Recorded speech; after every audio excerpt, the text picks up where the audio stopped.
The company's been in the family since I was born, so yeah, just kind of evolved into running this operation. I've been doing it for 13 years, 14 years, so long time.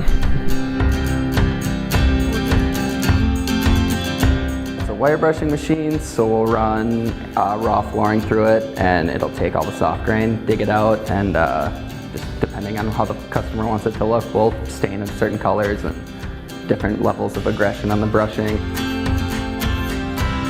You couldn't get that aesthetic by hand, really. This is the only way you could do it with any sort of intentions of making a profit. It's definitely paid for itself multiple times, I'm sure, by now. In the last month, we've done like 6,000 feet in the last couple weeks, so, and then with like 6 more coming, so yeah, it's plenty of stuff to send through this thing.